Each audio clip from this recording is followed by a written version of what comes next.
Now that we have a president who thinks that global warming is a Chinese hoax, and the head of the EPA is Scott Pruitt, and today Rick Perry became the Secretary of Energy, please, Bill, tell me what is the silver lining? You missed the worst part in the last hour. They announced that they were gutting the funding for the climate satellites that have been giving us what news we have. The NASA satellites, yeah. If you can't see it, then it can't hurt you. Earlier this afternoon, the EPA under Mr. Pruitt announced the budget cuts leaked out. Not only are they going to cut by 97% the amount of money they're spending to try and improve water quality in the Great Lakes, which have finally begun to improve. Same thing at San Francisco Bay, Puget Sound, Chesapeake Bay. Good thing that no one lives in any of these places. They also said that the amount of money that they're going to spend, they're going to drastically cut the amount of money they spend on what's called water quality compliance, the kind of things that helped alert us to things like Flint, the water crisis there. Of course, since they're zeroing out the environmental justice program at EPA, probably that won't be a big worry anymore. They're also cutting by 88% the environmental education funding that they give, because why would you at this point Bill, want to learn about the question was about silver lining.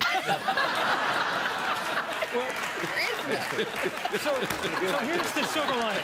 Okay. Look, I mean, this is your fault. You asked someone on whose most famous book was called The End of Nature, okay? So, the truth. Yeah. The silver lining, of course, is that people are fighting back. Yeah. Today, the pipeline news today was that the president said that he was going to make an exception to his rule that you're supposed to use American steel in pipelines for the Keystone pipeline.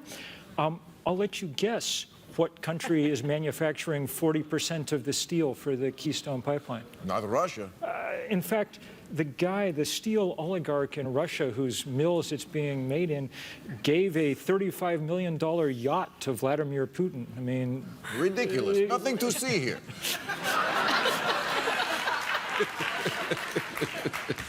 But look, we're getting to the point where it's so hard to kind of miss what's going on.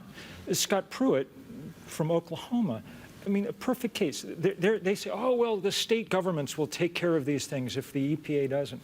Look at what happened in Oklahoma. For as long as this continent's been around, Oklahoma was seismically inert, as stable as it was possible to be. Tornadoes, yes. Earthquakes, no. Not in Oklahoma. Now, it shakes a lot more than California. It's the most seismically active place on the continent because we've done nothing but frack it for the last 10 years and force all this water back underground into wells onto faults and what do you know? And Scott Pruitt used to be the guy there.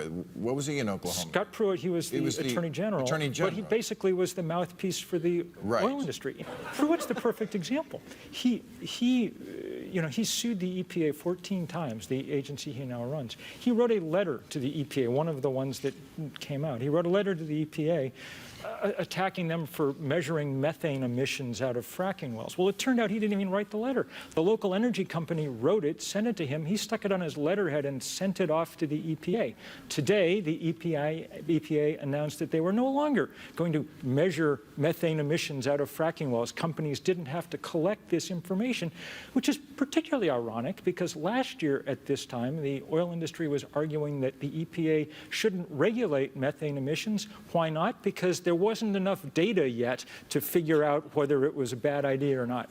The level of just complete corruption from the fossil fuel industry that marks this administration is like nothing we've ever seen. At root, there's a lot to be said for the idea of conservatism, of not changing more quickly than societies can cope with, that kind of thing. But that's long since abandoned. I mean, 2014 was the hottest year we've ever measured on this planet until 2015 smashed that, until 2016 smashed that. We're changing so fast. Not just like America's not ever seen anything like this. We haven't seen change like this since the beginning of primate evolution. I mean, we're in a complete different thing now. Above all the other problems with it is that in the end, some of these are not in the end political questions. Like in the end, physics doesn't care what your skin is, it just does what it does.